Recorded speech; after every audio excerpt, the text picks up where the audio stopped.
I'm Logan Crawford, and right now on the Spotlight Network, we're embarking on a thrilling sci-fi adventure that takes space exploration to a new level. The name of the book, A Space Family Odyssey. It's written by Charles "Darth" Vaden Jr. It follows the Graving family as they journey to Alpha Centauri at speeds greater than the speed of light, only to face unexpected dangers and discoveries that'll change the course of their mission. If you're a fan of Lost in Space, time travel, and high-stakes space survival, this book is a must-read. We're delighted to have this very talented author join us here today on Spotlight. We thank the team at Atticus Publishing for helping us put him in the spotlight today, and we ask viewers like you to support authors like him by subscribing to our channel and by purchasing his amazing book. The links are below this interview.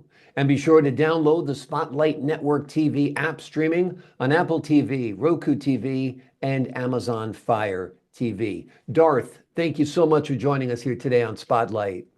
You're welcome. It's just a pleasure to be here and talk about this incredible book that just came out of my head. And that's the way I write. I just sit down, I think about it, and then when I start writing, I just write the whole book, and that's it. And then I don't do many re-edits. That's it. That's the way cool. I write.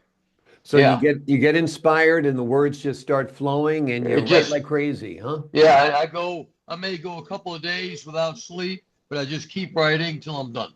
Awesome. I think that's how Sylvester Stallone used to do it. He used to black out all the windows in his apartment and just write around the clock. There you go. I do the same thing. I don't let anything bother me. I don't answer the phone. I don't answer the door. I just write, and awesome. Everything just flows. It's great. That's cool. That's the way my mind works. Now, you're a pilot, a former military guy.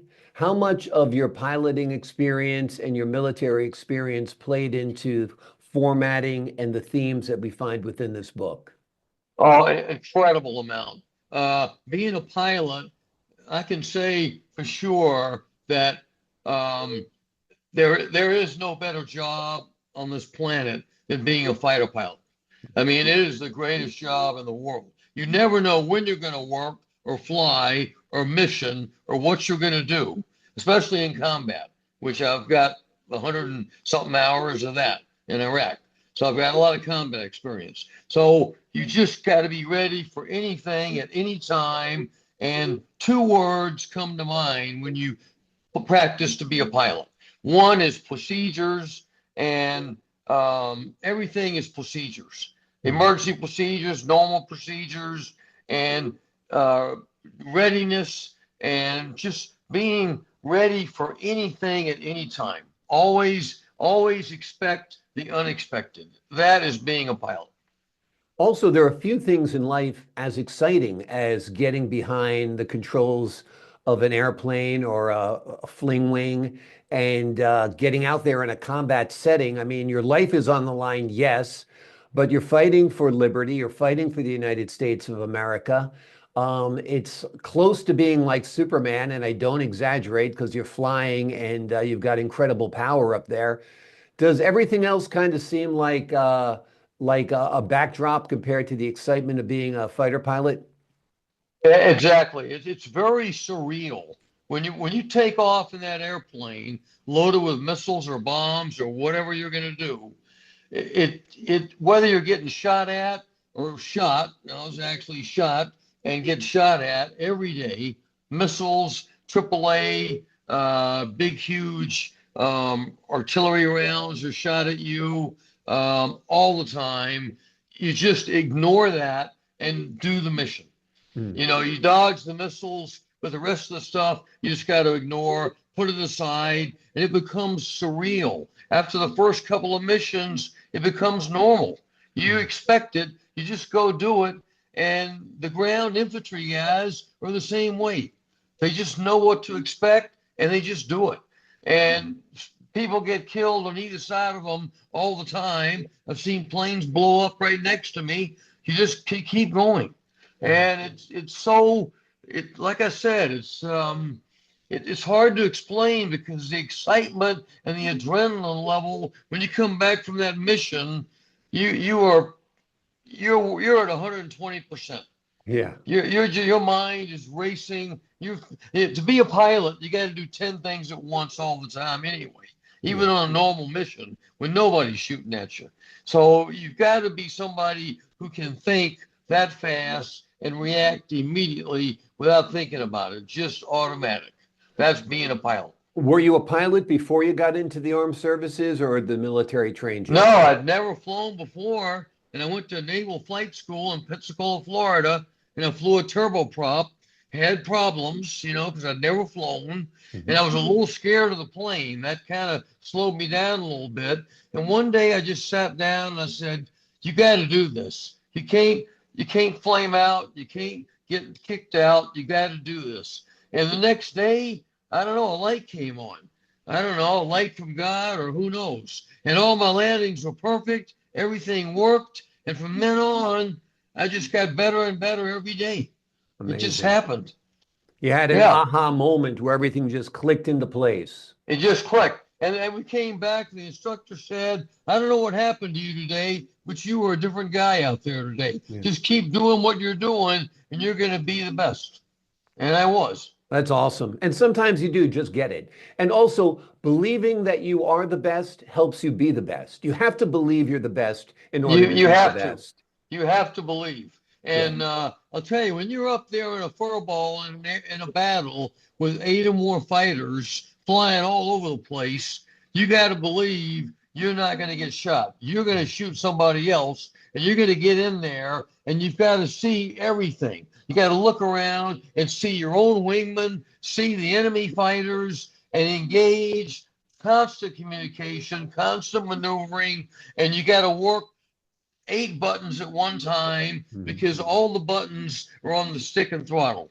You don't Amazing. touch anything in front of you. Everything's right there in your hands. And it's Amazing. all automatic and it happens so fast. I mean, a 15-second combat maneuver fight situation could seem like it lasts 10 minutes. Yeah. And it happens in 15 seconds. Yeah. That's that's You're that's seeing the everything in reality. slow motion in a way. You're controlling time, you know? Yes, Yeah. exactly.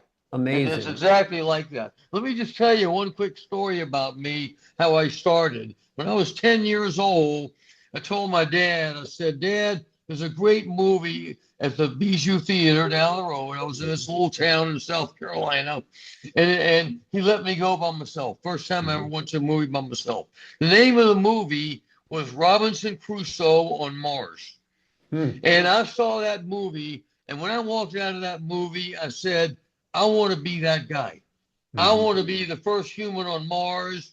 I want to go to Mars." And you know what? And I said, "I also want to be a fighter pilot.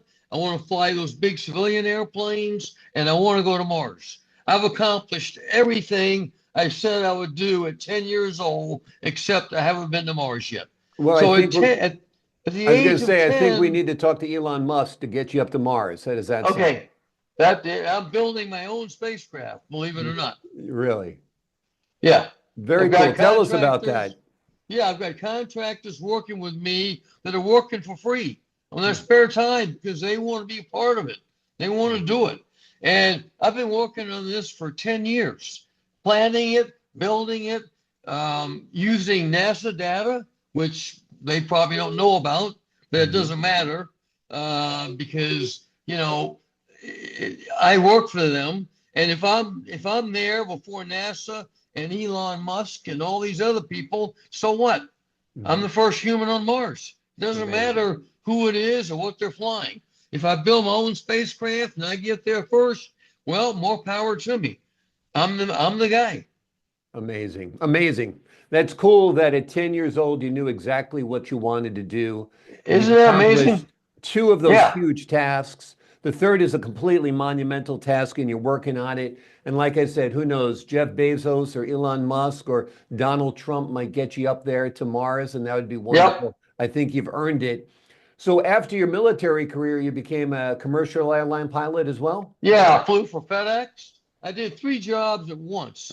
I was an engineer at a software company, Link Flight Simulation, and I worked on F-16s, F-111s, F-4s, all the fighters.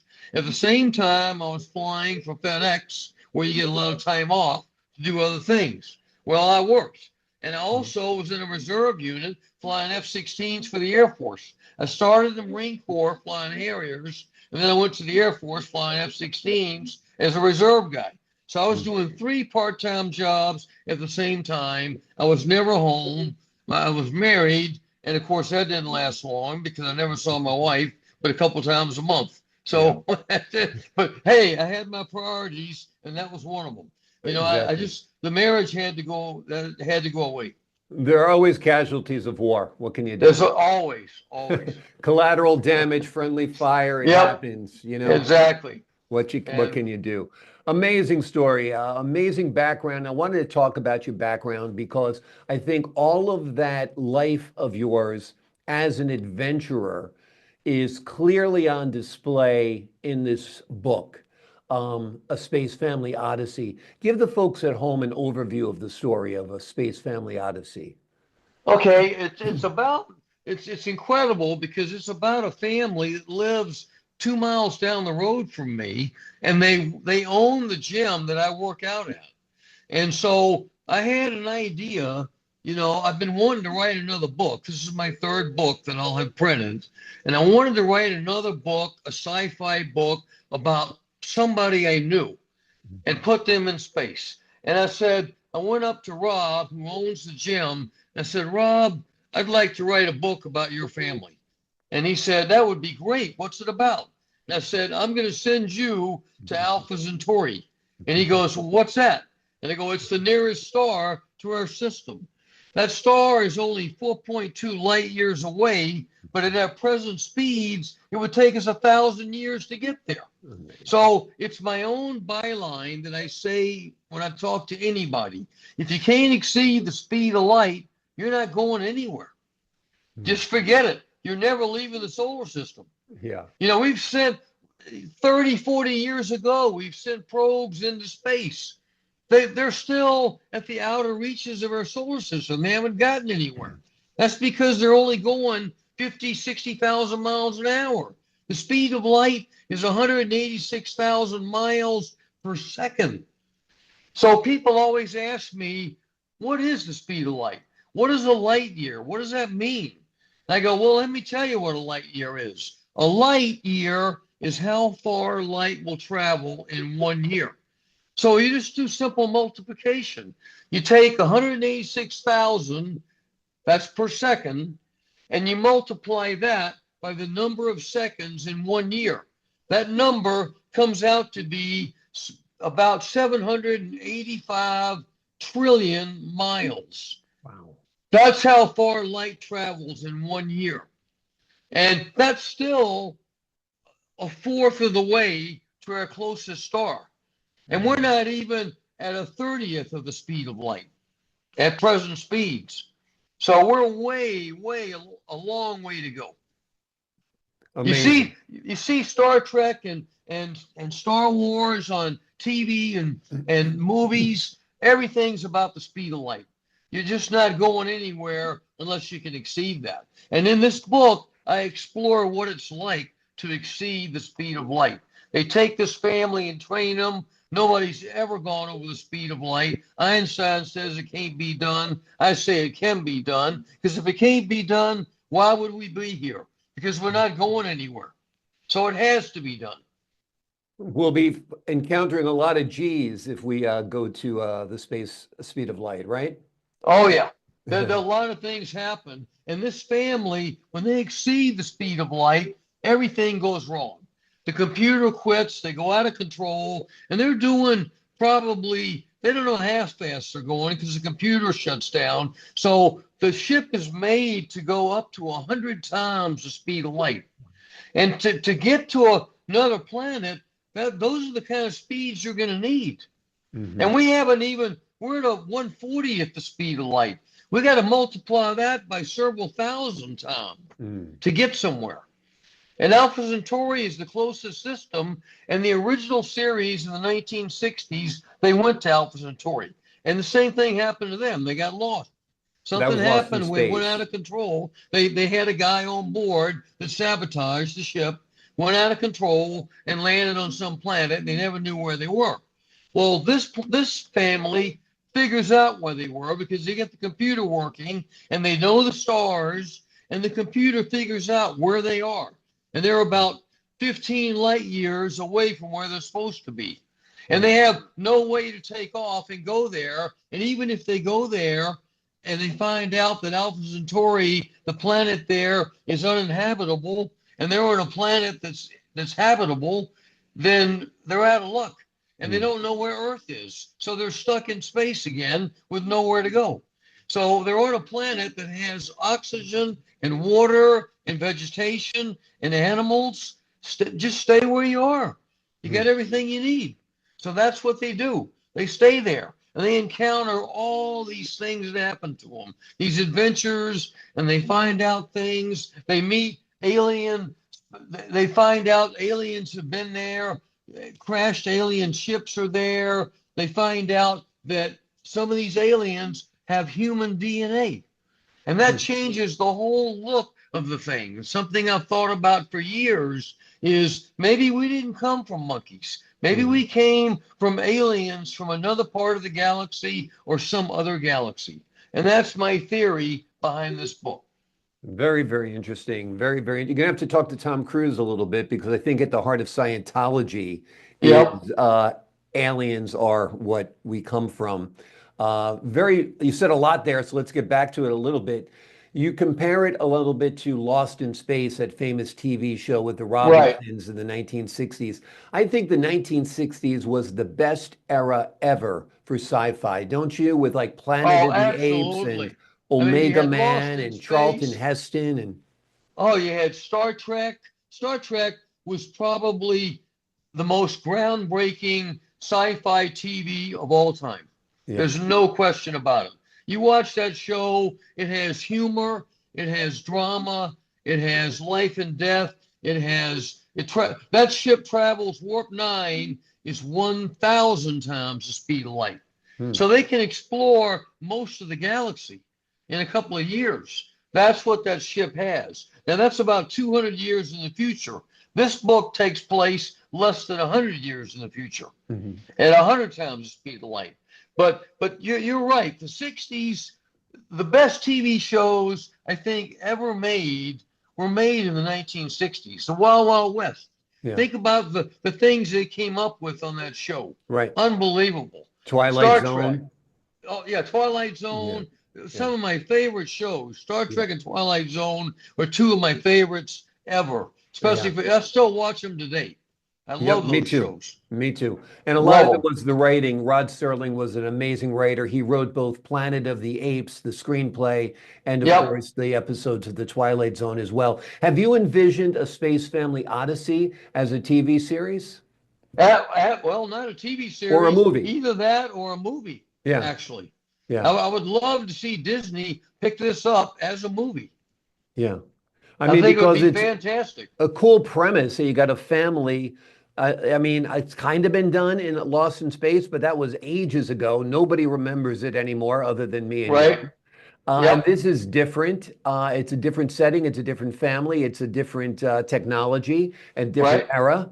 I think it would be a very fine series of movies or one movie Yep. or TV series. It could be anything on the big screen or little screen, I think. Absolutely. Yeah. And I'm rewriting the book now. Well, I'm adding on to it. I'm not rewriting. What's there will stay there. I'm going to pick it up and further adventures, and they're actually going to meet aliens, and they're going to meet more creatures in the hemisphere they haven't met yet. So new adventures are going to happen, and more dialogue between the kids, because when they went through the speed of light, they all aged between 6 and 7 years. And when they took off, the kids were only 10, 8, and 4.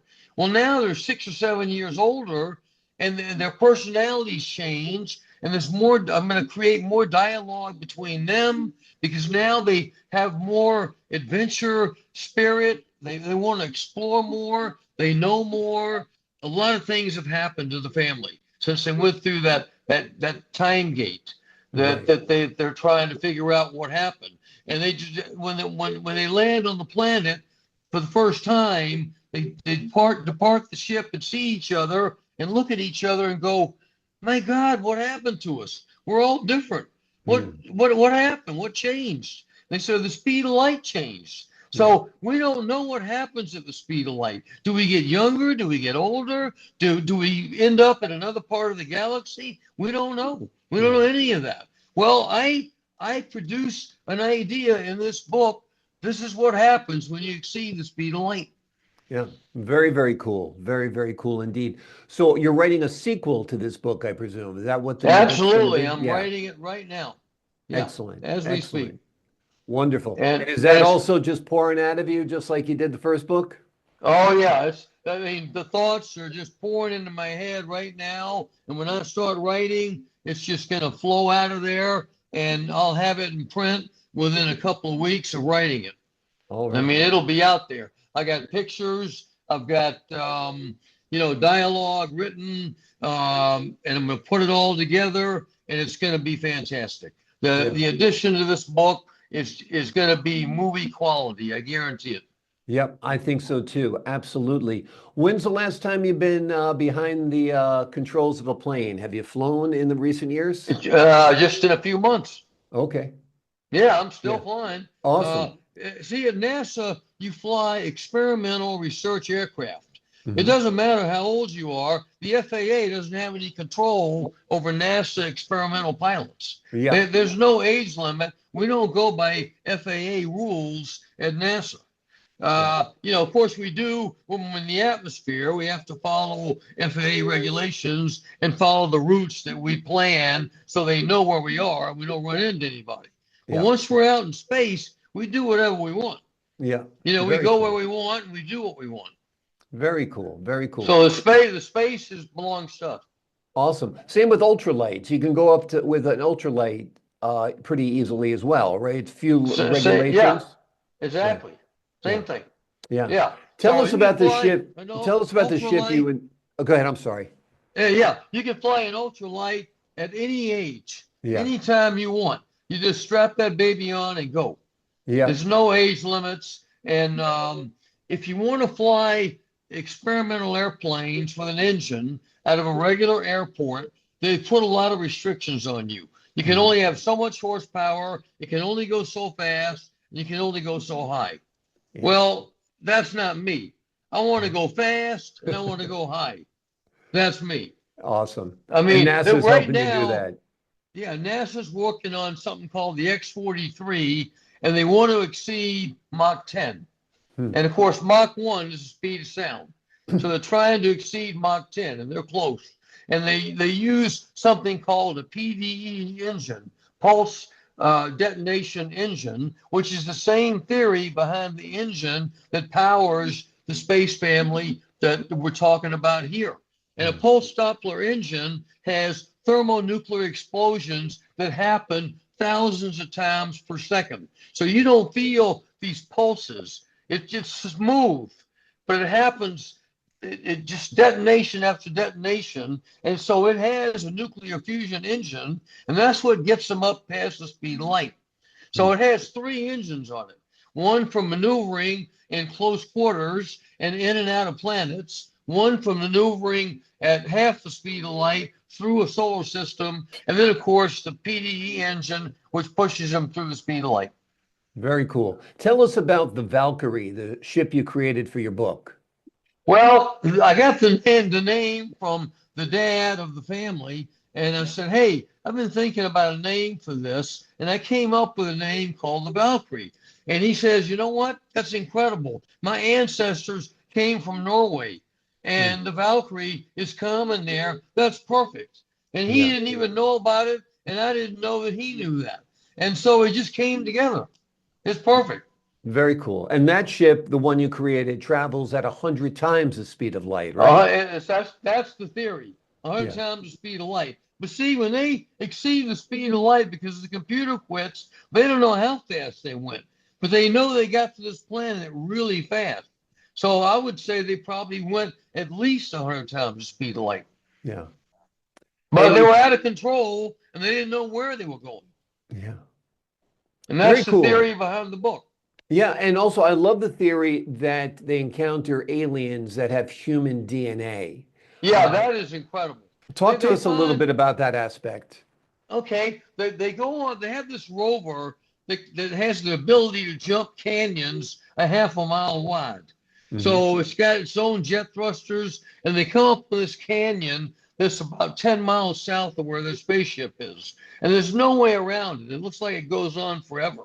So the dad says, okay, Adam's 10 years old, and he's the pilot at 10. And he's the pilot. So that's how advanced these kids are. They're really smart, and they have no fear. You know, kids are like that. They don't have any fear. So, you know, they just do what they need to do. So he says, okay, Adam, let's jump this canyon. So all they had to do is get up to 65 miles an hour, and right before they hit the canyon, they engage the jet thrusters. It pops them up in the air, and they fly over the canyon a half a mile. This thing is so sturdy, when it hits, it bounces 100 feet in the air and bounces a couple more times. Nothing hurts. It's got incredible shocks and tires, and they end up on the other side of the canyon. And that's when they explore, and they find these alien crash spacecraft. And they take one of the aliens back to the ship. The computer runs an analysis on it and says, hey, this alien has human DNA. And that changes everything about what we think, where we came from. We know there's aliens out there now. They're close to us. This is only 20 light years away. So the fact that UFOs visit this planet is definitely true. I know that myself from being in the military. There's a lot of stuff, you know, about Area 51 and that kind of thing. There's aliens are visiting this planet. They know we're here. Whether they pick up signals or they just found us by mistake, they know we're here, and they're checking us out. People see sightings all the time that can't be explained. I see things all the time flying across the North Pacific at night that I can't explain. Yeah. And it only makes sense. Why should we be the only inhabited planet? Exactly. Yeah. And if we can't travel the speed of light, we'll never meet these aliens. So again, that speed of light thing comes into play. So Einstein has to be wrong. If he's right, we can't go anywhere. Right. And time travel, you've heard of wormholes. Well, we don't know what they look like, how to find them, or if you go through one, where do you end up and how do you get back? There's too many ifs. Yeah. The Lots of speed great of light. questions. Lots of great questions. Lots of great theories. A lot of them are raised within the pages of this book. It is called A Space Family Odyssey.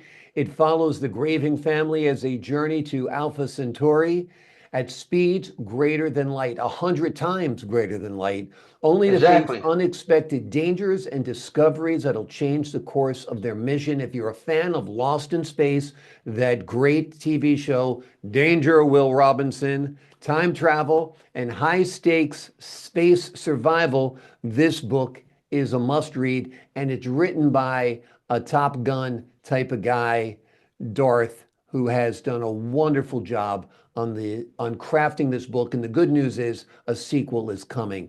DARTH, thank you so much for joining me here today on Spotlight. Thank you very much, Logan. It's been a pleasure, and I love talking about this book. Well, I love talking to you as well. Thank you for your service, sir. And to the folks at home, I'm Logan Crawford, thanking you for your time this time. Until next time. Thank you very much, and a sequel is coming.